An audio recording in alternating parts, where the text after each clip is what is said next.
Bonjour, bienvenue. Voilà, alors si vous vous attendez à des super recettes, je n'ai pas trouvé, hein, donc voilà, on va parler des dépendances de l'open source, des dangers, sur pas mal de retours d'expérience. Voilà, donc petite introduction, après il y aura donc différents cas qu'on a pu recenser, et puis une conclusion à la fin.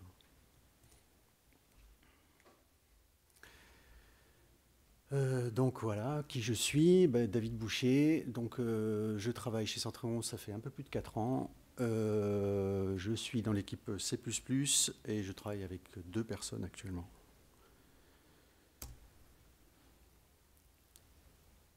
Donc je travaille chez Centréon. Centréon, c'est de la supervision IT, donc si vous connaissez Nagios, on est tout à fait dans le même genre de supervision, un système d'acquisition qui est fait en C++, et puis après une partie web pour tout ce qui est affichage, interface graphique, etc.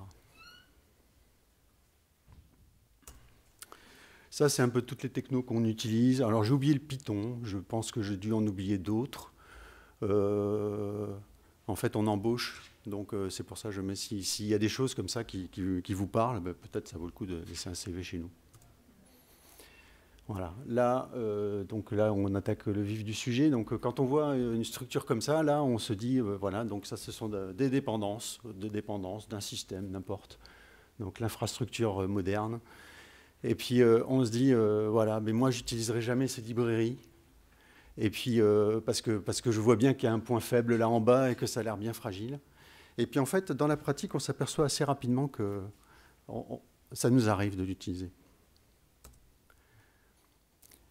Donc voilà, donc je vais commencer avec la gouvernance. Donc voilà, imaginez, vous avez une super application, elle marche vachement bien, zéro bug, pas de défaut, tout ça. Et puis à un moment, il y a une dépendance, elle disparaît. Et alors une dépendance, elle disparaît, alors on peut se dire, mais non, mais ça n'arrive jamais ce genre de choses. En fait, nous, on l'a vécu tout début d'année. Il y a Red Hat qui a annoncé que CentOS, ça s'arrêtait. Et voilà. Ça y est, patatras, il faut repenser les choses. Ça peut être assez vite compliqué. Donc nous, on a notre solution Centréon, elle est distribuée entre autres donc, à base de CentOS justement. Donc vous installez l'image ISO et puis tout se passe bien. Et là, d'un coup, il ne faudra plus mettre CentOS. Il va falloir trouver une alternative. Donc je vous promets, en fait, il y a pas mal de travail à faire.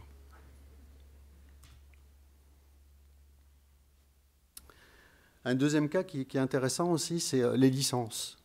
On se dit, ouais, je fais attention, les licences open source, etc. Ouais, mais en fait, de temps en temps, en fait, vous avez une dépendance, elle va complètement changer de licence, et puis là, ça peut vous mettre dans l'embarras. Donc là, je vous mets un exemple, MySQL et JDBC, le driver, voilà. Et puis, vous avez aussi ce cas NVIDIA, là, par exemple, pour ceux qui ont la distribution Debian, par défaut, vous ne pouvez pas installer votre driver NVIDIA pour des histoires de licence. Donc là, comment on peut s'en sortir? Donc j'ai essayé de recenser un petit peu les cas. On peut essayer de...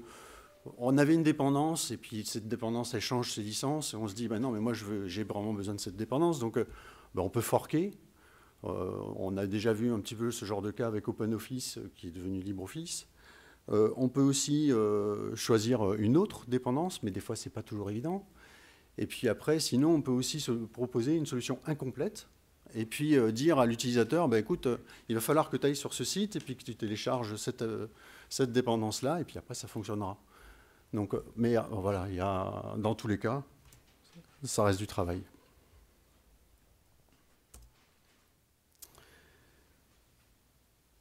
Alors après, je voulais revenir un petit peu sur donc les dépendances. C'est bien beau les dépendances, et en plus les dépendances, souvent vous avez des dépendances de dépendances qui elles-mêmes en ont d'autres. Et là, l'exemple de Node, il est assez parlant. Donc on voit la courbe verte là qui grimpe assez vite. Donc les dépendances sur NPM. Et donc là, il y a une petite histoire. Là, c'était mars 2016, donc vous avez l'auteur de LeftPad, une petite librairie, il paraît que ça ne fait pas beaucoup de lignes, C'est juste une petite librairie pour faire un peu de tabulation de texte. Et puis voilà, le bonhomme, il n'était pas content, il a retiré ses paquets de NPM.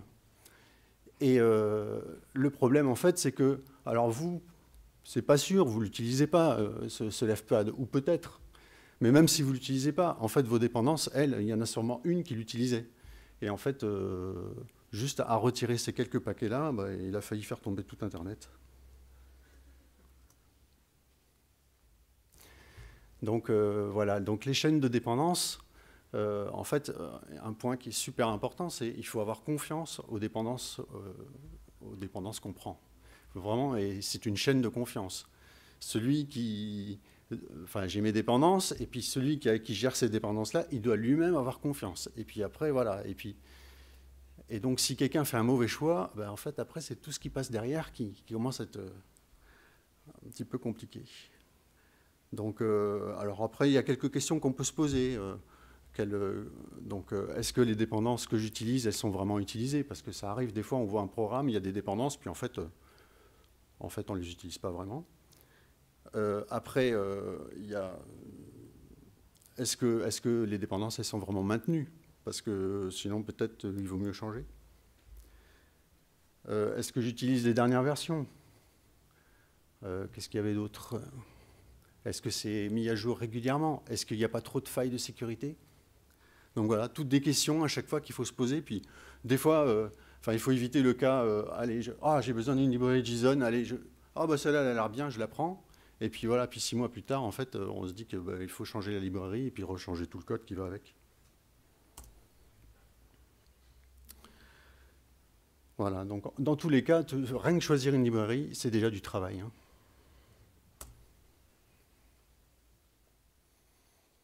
Alors après, il y a les ruptures technologiques.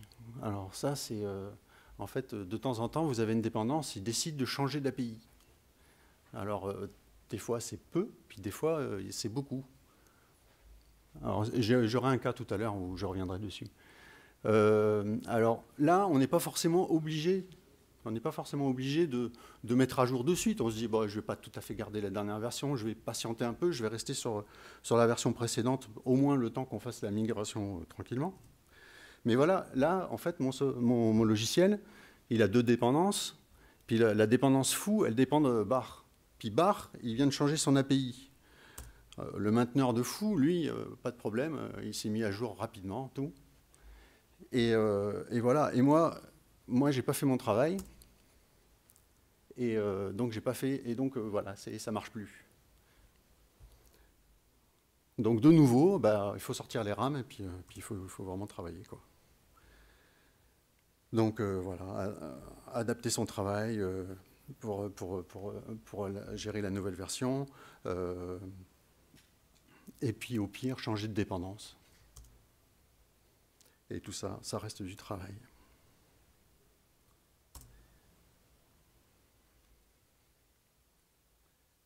Voilà, et puis là, on va arriver, donc là, c'est le bouquet final, ça. Donc, dans l'open source, en général, on est habitué à utiliser donc, des repos. Alors, il y a les repos des sources, SourceForge, GitHub, GitLab, puis il y en a d'autres. Vous avez aussi des repos qui vous permettent en fait, de récupérer des dépendances qui sont déjà toutes prêtes à être utilisées. Donc là, j'en cite plusieurs, entre NPM, pip, cpan ou Conan.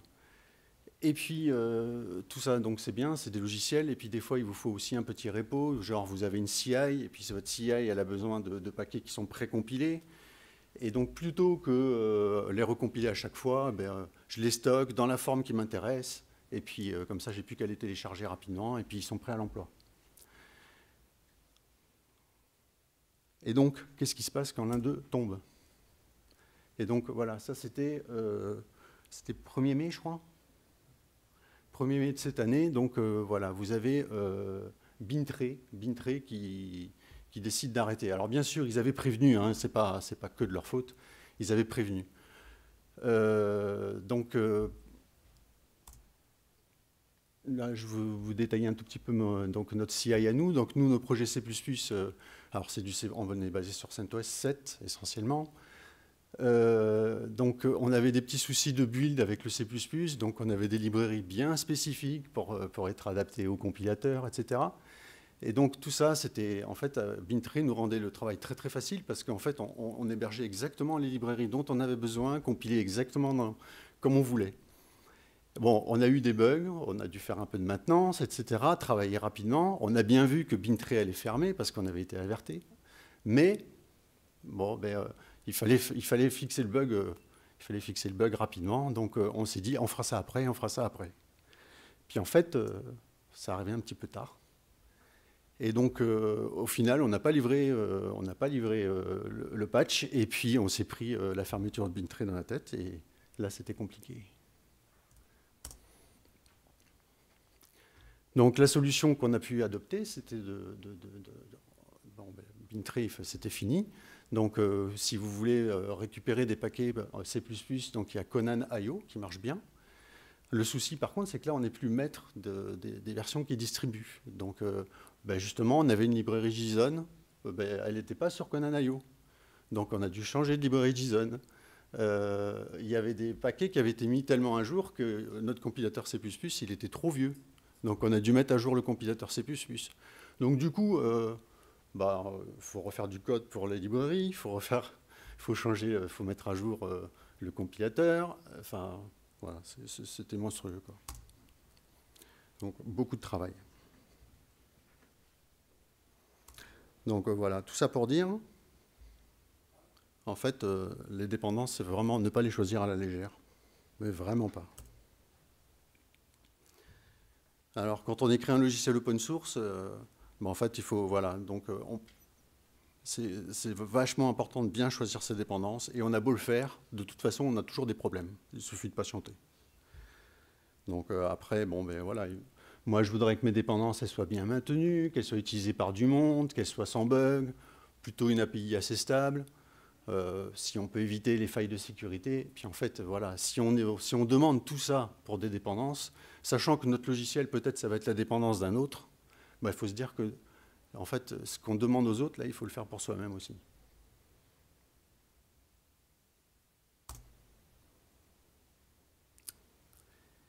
Et voilà. Et donc tout ça, c'est encore beaucoup de travail.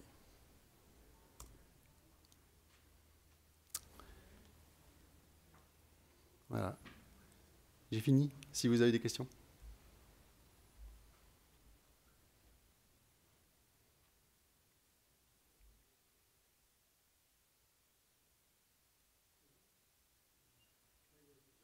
Oui.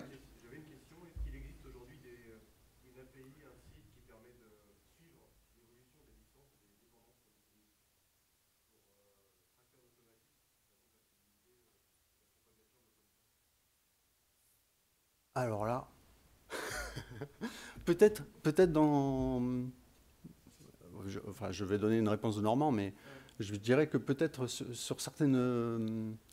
je sais pas, moi, pour celui qui fait du Node.js ou... Enfin, comme ça, dans des cadres bien spécifiques. Mais sinon, en fait, moi, je connais rien. Hein. Ouais.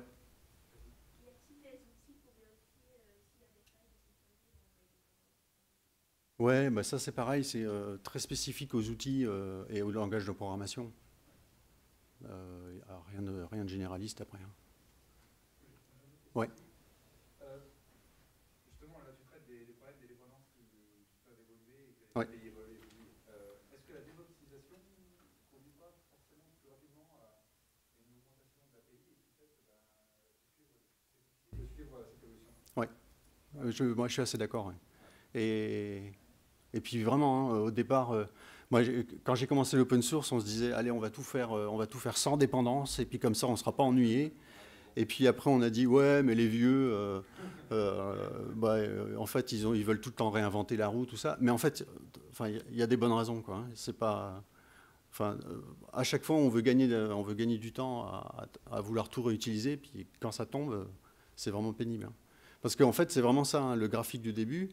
Vous avez ce petit pilier là qui paraît rien, mais en fait, je crois que quasiment tous les projets, vous allez avoir ce problème. Hein. Ouais. Et une des solutions, ce serait pas peut-être d'avoir un repo qui permet d'avoir tout en local? Si, mais quand on fait de l'open source, on aime bien pouvoir distribuer les sources. Non, mais bien sûr, ça, je ne dis pas le contraire, mais d'avoir le backup local et de se dire, bah, si jamais je trouve plus ma Ouais. librairie, c'est à moi, finalement, Ouais, d'avoir ouais, un ouais. terme. Non, mais ça c'est la bonne solution, ça, de toute façon, oui. Mais c'est vrai que après, moi, je vois, j'ai souvent des tickets GitHub ou voilà, les gens vont me dire, ouais, je comprends pas, j'arrive pas à compiler votre solution. Alors si je commence à avoir un repo interne, ça veut dire qu'il va falloir l'ouvrir vers l'extérieur. Puis voilà, après c'est l'infrastructure qui se complexifie.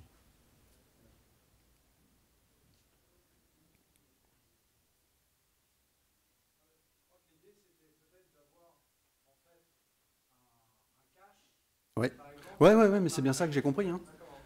Mais parce que, Une histoire d'avoir un Git interne. ouais, Parce que plutôt que oui, oui, développer oui. un pool de NPM, Ben, c'est le cas je de, vais directement sur NPM, je le fais à mon cache, qui va récupérer les packages, ouais. et je vais prendre les Ouais, ouais, packages ouais, non, mais là, ça, et je suis je vais entièrement passer d'accord. Bah, c'est en fait ce qu'on utilise avec Bintray. Ce qu'on faisait avec Bintray, donc là, on utilisait une solution clé en main. On aurait pu aussi simplement avoir cette solution à nous. Et puis, voilà, on n'était pas ennuyé, c'est clair. Bon, à l'époque, on l'avait pas. C'était la solution de rapidité. Bon, et puis, c'est pas forcément le meilleur choix qu'on ait fait, quoi.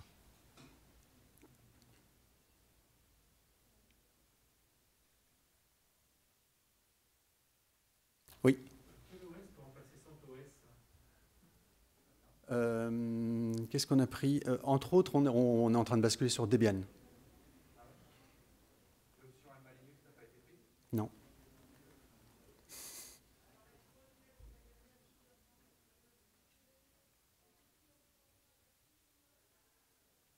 Après, on essaye de, enfin,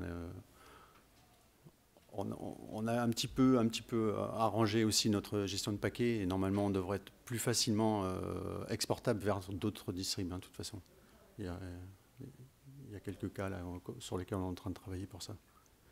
En tout cas, on sera beaucoup moins lié à une distribution comme c'était le cas là.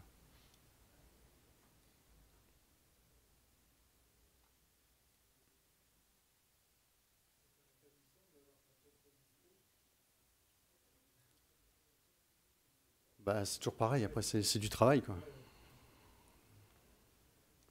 Et puis après, c'est pas mal aussi. Enfin, là, ce qui se passe, c'est que normalement, on est censé pouvoir compiler la solution sans passer par. Alors, c'est bien d'avoir l'ISO parce que quand on va l'installer chez des clients, bon, ben voilà, on pose la galette ou je sais pas la clé USB ou n'importe, et puis on installe et puis c'est fini. Mais après, voilà, quelqu'un qui a un OS, pourquoi pas installer les paquets directement, quoi.